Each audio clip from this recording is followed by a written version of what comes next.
আপনি কি জানেন, শিশুর জন্মের পর সবচেয়ে বড় পরিবর্তনটা কেবল ঘুমের সময়েই নয়, সম্পর্কের মধ্যেও আসে।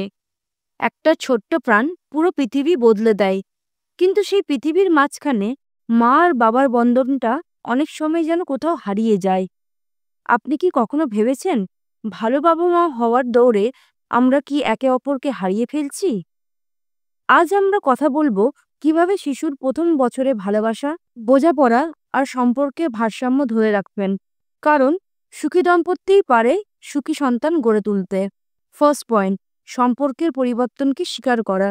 শিশুর আগমনে আনন্দের ঝড় বয়ে যায়, কিন্তু একই সঙ্গে আসে এক বিশাল পরিবর্তন। রাতের ঘুম ভাঙা, দুধ খাওয়ানো, ডায়পার পরিবর্তন, এই রুটিনের ভেতরেই কোথায় যেন হারিয়ে যায় পুরনো শেষ আমরা। একসময় সিনেমা দেখতে যেতেন, আর এখন শিশুর কার্টুনের সাবটাইটেল পড়েই জীবন কেটে যাচ্ছে, তাই না? সমস্যাটি যা হয়, অনেক দম্পতি এই সময়টাই একে অপরের ওপর বিরক্ত হয়ে ওঠেন। ভুল বোঝাবুঝি তৈরি হয়, কারণ সময়, শক্তি, মনোযোগ সবই এখন শিশুর দিকে। তাহলে সমাধান সমাধান হলো এই পরিবর্তনটাকে স্বাভাবিক হিসাবে মেনে নিন। এটি কিন্তু অস্থায়ী। প্রতিদিন অন্তত 10 মিনিট সময় বের করুন একে অপরের সঙ্গে কথা বলার জন্য।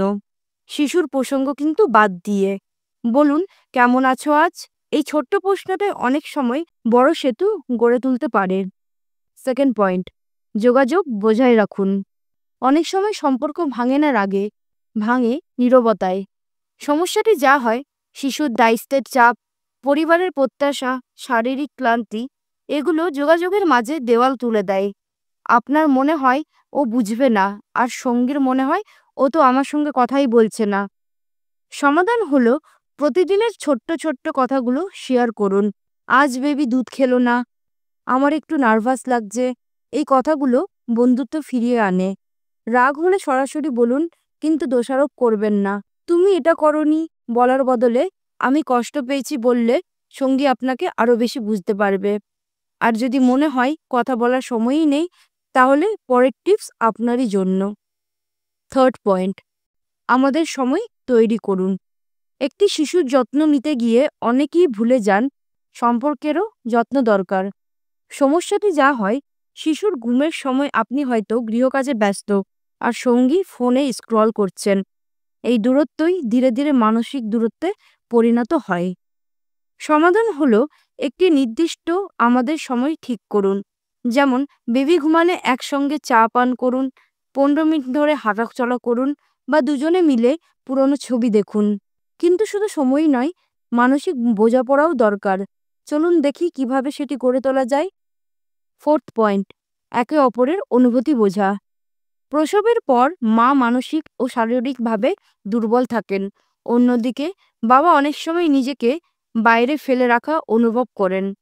সমস্যাটি যা হয়, দুজনেই কিন্তু কষ্ট পান, কিন্তু কেউ কাউকে সেটা বোঝাতে পারেন না। এর ফলাফল ভুল বোঝাবুঝি, ঝগড়া আর নীরবতা। সমাধান হলো নিজের জায়গা থেকে ভাবুন, ও এখন কেমন অনুভব করছে। একজন যদি শিশুকে সামলায়, অন্যজন একটু বিরতি দিন। একসঙ্গে সিদ্ধান্ত নিন, এটি আমাদের সন্তান, আমাদের দায়িত্ব। এভাবে পারস্পরিক সহানুভূতি তৈরি হলে সম্পর্ক আরও দৃঢ় হয়। কিন্তু সম্পর্কের এই শক্তি টিকিয়ে রাখতে আরও একটি জিনিস সবচেয়ে জরুরি। তাহলে আসি পরের পয়েন্টে। ফিফথ পয়েন্ট, আত্মযত্ন ও মানসিক স্বাস্থ্যের ভারসাম্য। একটা ক্লান্ত মন কখনোই ভালো সম্পর্ক গড়ে তুলতে পারে না। সমস্যাটি যা হয়, নতুন মা বাবারা নিজেদের জন্য সময় রাখেন না। ফলাফল বিরতি, স্ট্রেস, ডিপ্রেশন এবং দাম্পত্যের দূরত্ব। সমাধান হলো নিজেকে সময় দিন। মা, আপনি নিজের যত্ন নিন, সময় মতন ঘুমান, খাবার খান, কিছু নিঃশব্দ সময় কাটান। আর বাবা, আপনিও নিজের মানসিক শক্তি ধরে রাখুন। কারণ এক হাতে বেবি, আরেক হাতে কফি। এই ব্যালেন্সটা কেবল সুপার হিরোদের নয়, সুপার প্যারেন্টসদেরও।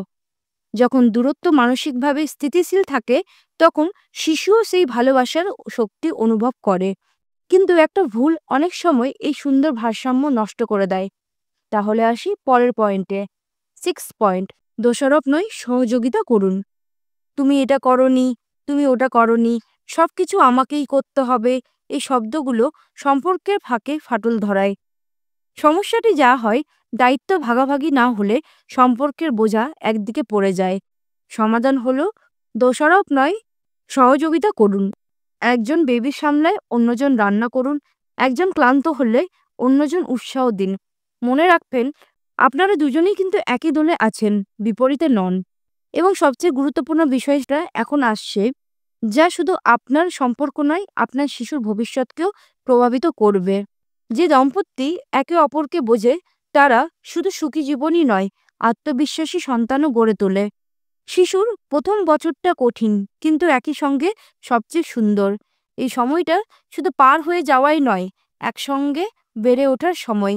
কারণ মা বাবার ভালোবাসাই হলো শিশুর প্রথম স্কুল। ভালো থাকুন, একে অপরকে ভালো রাখুন, তাহলেই আপনার ছোট্ট পৃথিবী সবসময় হাসবে। আর ভিডিওটি যদি ভালো লেগে থাকে, তাহলে চ্যানেলটিকে সাবস্ক্রাইব করুন। দেখা হবে পরের ভিডিওতে। ধন্যবাদ।